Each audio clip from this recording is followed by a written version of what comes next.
Hello, it's July 2020 and due to the coronavirus pandemic the whole country has been in lockdown for, well, up to 4 months now. The hairdressers have been closed, so that's why I'm starting to look like Robinson Crusoe, but hopefully I'll get a haircut soon. Maybe before I finish this film. We've not been allowed to go out except for essentials like shopping for groceries or going out for exercise. And if we do go for shopping, we've got to wear a face mask like this. Which just goes to show you, Michael Jackson was way before his time.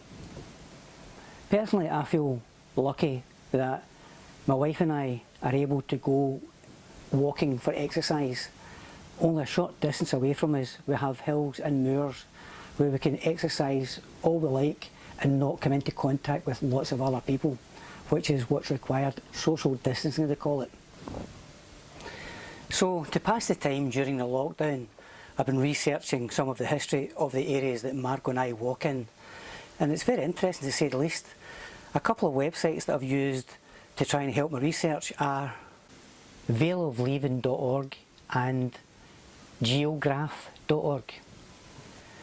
So what I intend to do is take all the information that I've gleaned from those websites and to make a short documentary to pass the information on to you, hopefully in an entertaining way, and I hope that you find the information as interesting as I have. I mean, I don't think there are as many people in the Vale of Leaving today realise that in 1941, during the Second World War, 4 Swordfish torpedo bombers had to make an emergency landing in the valley. 3 of them managed to do okay, but 1 of them unfortunately crashed, killing all on board. However, I'm not going to talk about that on this occasion. What I would prefer to do would be to invite you for a walk with my wife Margot and I up the hills so that I can tell you some of the history and interesting facts about the areas that we walk in. So follow me.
Margot, this section here is called the 100 Steps.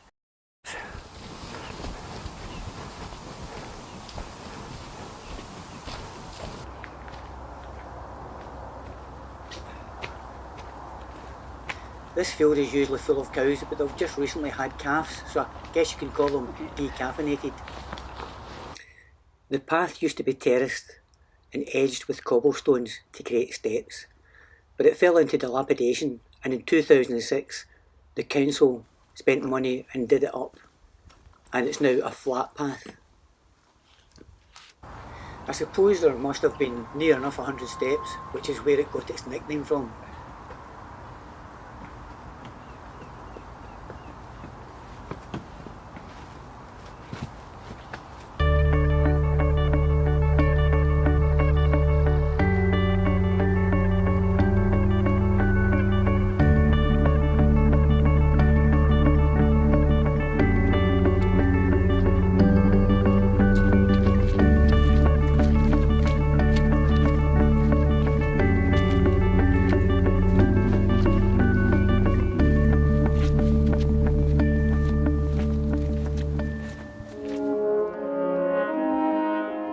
If you like wild flowers, there's plenty to be seen on this walk.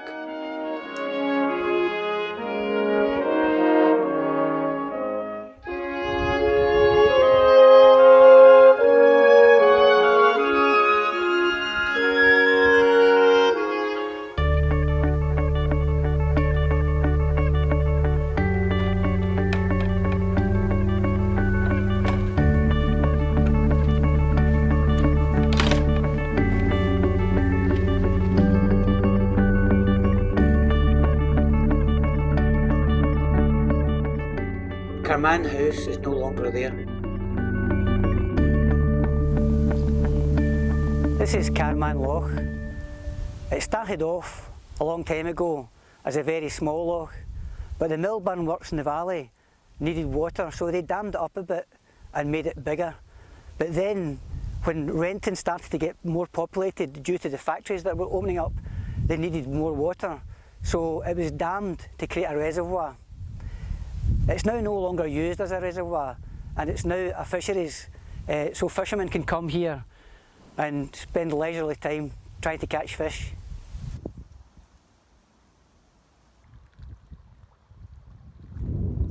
The locals now just call this place the Dam.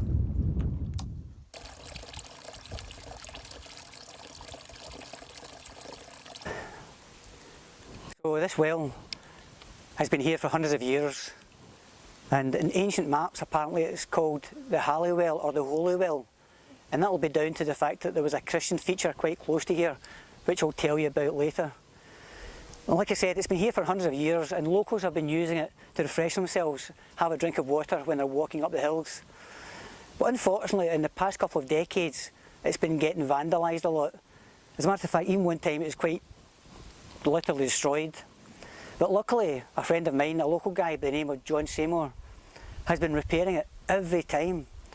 He's been coming up and spending hours repairing it. He even one time replaced the cup that someone stole.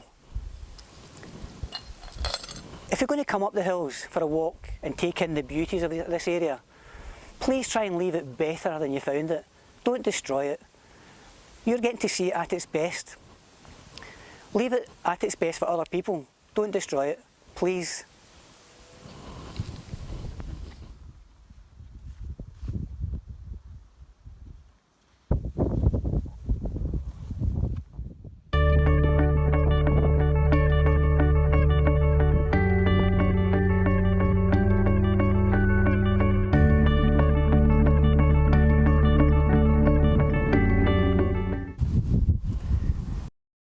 This here is the site of Carman House. It used to stand here. It stood here for a good couple of hundred years. And there used to be cattle fairs were held here. And the cattle used to be driven up the path that we just came from Renton. And they would set it all out here and buy and sell cattle. And the house would be turned into an inn during that time. And I bet many a deal was done over a few drams in that inn that used to sit right here. After a while, the cattle fair stopped, and then it was taken over by a horse fair. I'm standing in what used to be the garden of Carman House, and these trees would have been here, but a lot younger obviously. The cattle market is long since gone, and these trees are now starting to be used as a place to pin memorials to lost ones. And there's quite a few. A couple of years ago there was only a couple, but now there's quite a lot. I don't really have a problem with people leaving plaques and leaving flowers, but this I do object to. Is they put the flowers in plastic and they leave the plastic. Who do they think is going to take the plastic away? It's been well documented how bad plastic is for the wildlife. Please, put the flowers down, and take the plastic home, put it in your bin for the sake of your loved one.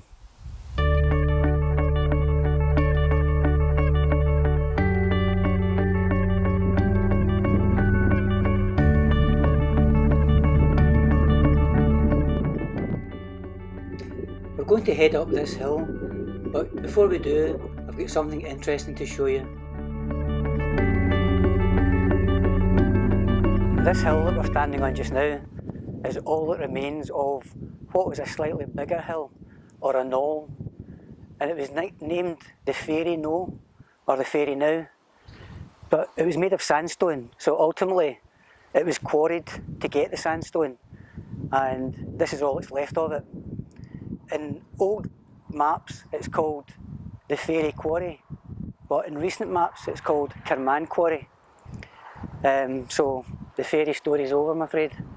But down here there's a very interesting slab of rock I would like to show you and tell you all about it. Come on. How did you get down there so quick? This is a massive slab of rock, and it's what I want to show you. And you can see this actually got quite a lot of ridges on it.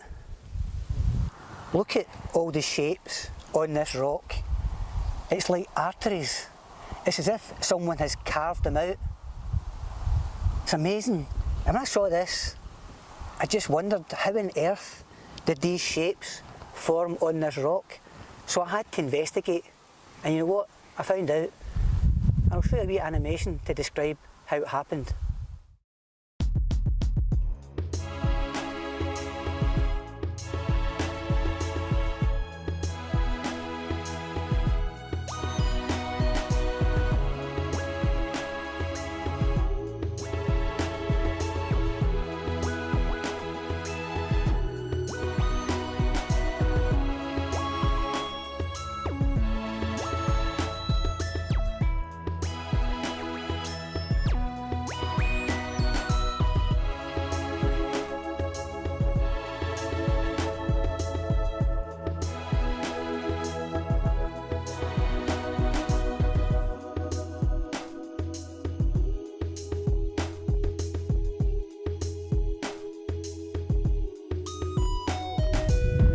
As well, this slab of rock would have been in several layers and standing up there somewhere, and during the quarrying it was felled and brought down, and that's what's exposed it so that we can see it and wonder at it.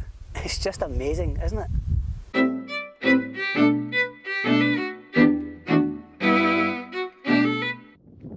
Okay, come on, we're heading up the hill.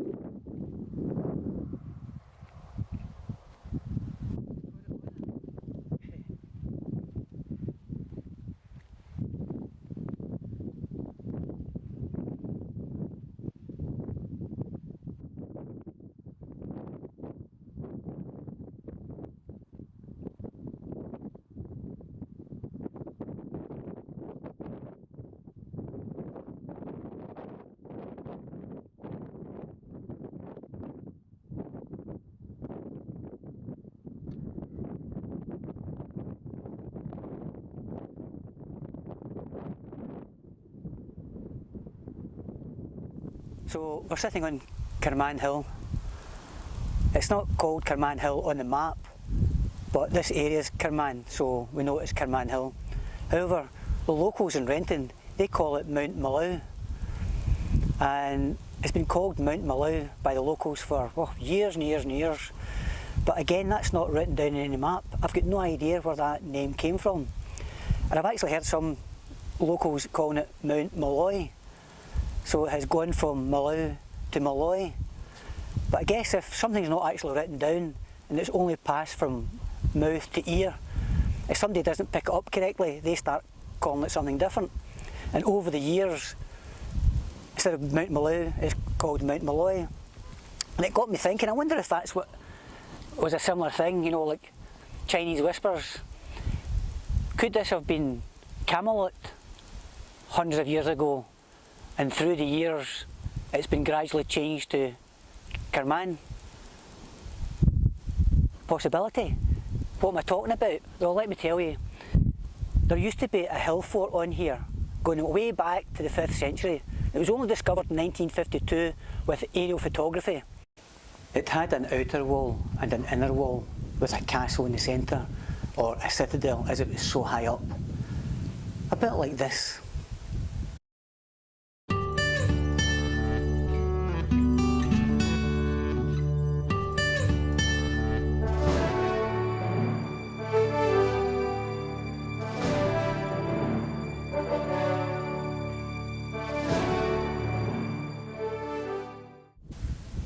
In the 5th century, at the time this castle existed, there was a king who reigned this area, Dumbarton and Strathclyde, and his name was Arthur, King Arthur. And I've been reading that there are a growing number of historians who have been reading carvings on stones and ancient documents that are coming to the conclusion that this Arthur was the King Arthur. of the legend King Arthur and the Round Table.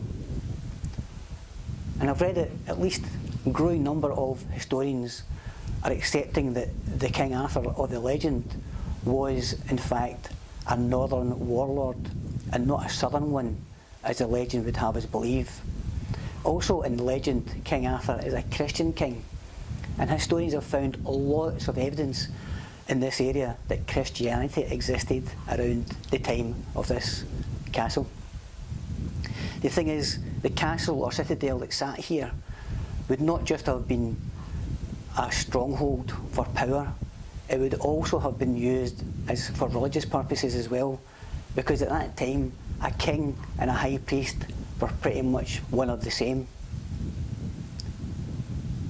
I'm just sitting here thinking, I could be sitting in Camelot, or what was Camelot, and maybe through Chinese whispers over years and years and years it got changed gradually, because we're going back, 1500 years now, over 1500 years, and passed through all that time. Could Camelot have just changed to Kerman, or is it the other way around? Was it always Kerman, but through time, people talking about the legend, it changed to Camelot? Interesting, isn't it? Further up from where I am just now is where the actual castle's at. So let's just go up there and have a look. So this is the actual summit of Kerman Hill, and this is where the fort would have stood, or the citadel.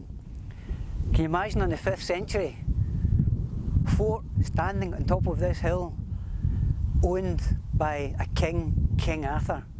Was it the King Arthur? I would like to think so. And it was well known for its good knights. Knights of the Round Table, boom boom. So what we're going to do now is we're going to just head up to the highest point of the hill. Follow me.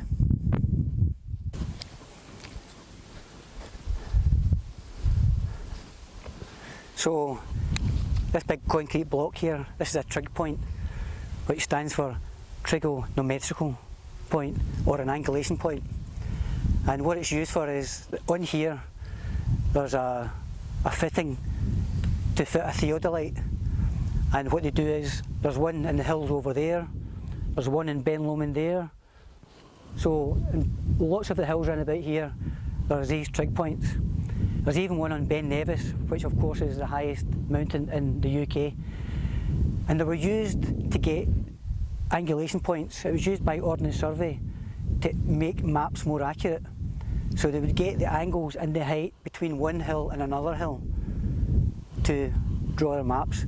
Of course, because of GPS, that's no longer needed today, so they're kind of defunct now. What they get used for now is trig point hunting, or trig point bagging, and it's a bit like people who bag Munros. So instead of bagging summits over 3,000 feet, they bag these, because they've all got an individual number, which is round here, and on it it says OSBM. So what that means is Ordnance Survey Benchmark, and it's got its individual serial number on it. So people come up with a wee pad and they'll take a note of it. I've bagged this trig point, and you and I have bagged a lot of trig points, although I don't want to... Particularly this one. Yeah, particularly this one. We've been here a lot of times. So that's a trig point. So if you come up the hill, head to the trig point and take its number, and then when you go up another hill, get another trig point, take its number, and you can be a trig point bagger. This is a view I never tire of, no matter what the weather, and we do get some wild weather.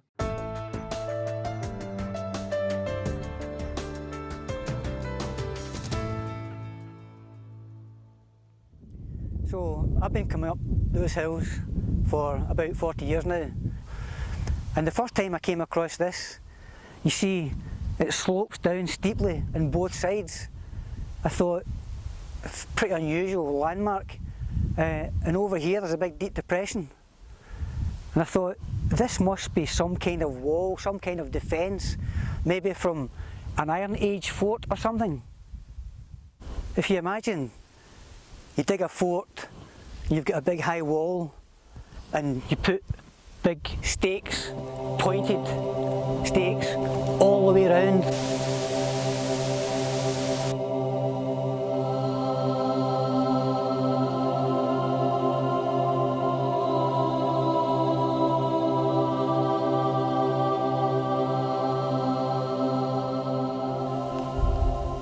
Surely, if there's an Iron Age fort here, it must be written down someplace. So I tried to do some research, and of course, it was way back before the internet. So the only place I could check would be books in the library, but I couldn't find anything at all.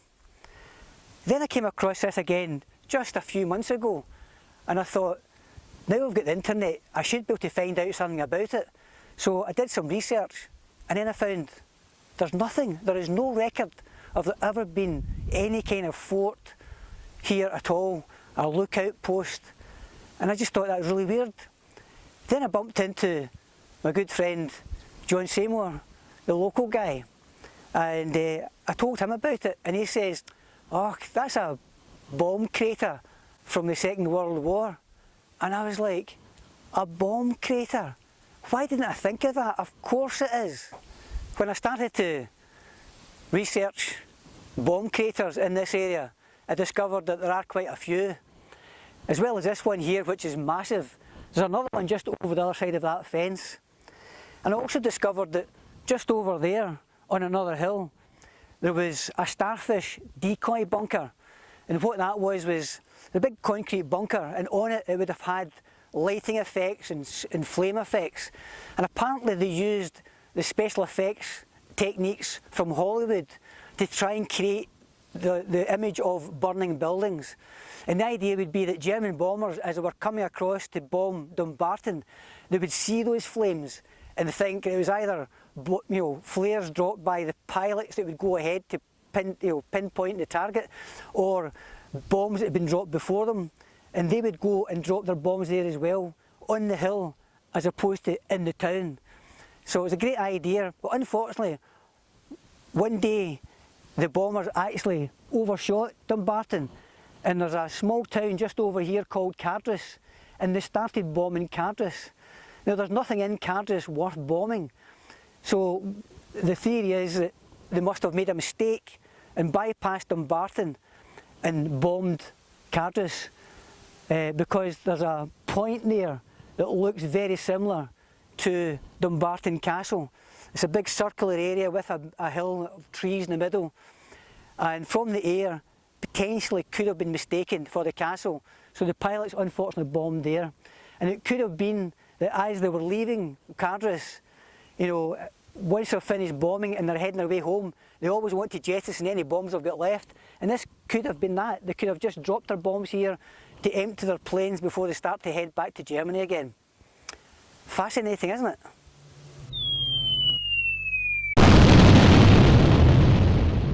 And that's how it got there. I've got one last thing to show you. Behind me is an ancient chamber cairn. It was once a burial chamber. This was put here around the Neolithic period, somewhere between 2,500 and 5,000 years ago. It was just coming towards the end of the Stone Age. Unfortunately, the cairn is not the shape it was originally, because it's been disturbed over the centuries by one means or another. It was actually excavated in 1954, and they found 50 quartz pebbles and a polished axe head. But unfortunately, as I said, it's been disturbed more than that. There's been illegal digs, people trying to find treasure, and I can assure you it's been well robbed of everything. There's nothing left, so don't bother coming here and digging it up. There's also, it used to be at the edge of woods, and the trees have been removed, so that's obviously done a lot of damage to it as well. It would have been so good to have seen it in its original form, wouldn't it? The burial site has been placed with a fantastic view looking over the Firth of Clyde. This cairn was built here at a time when people were starting to plant crops and tend to animals.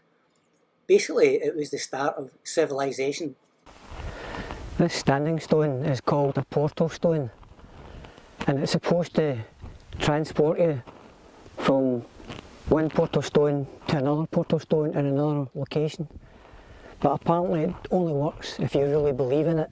It's a bit like that TV series, the popular TV series Outlander. Do you think I should try it?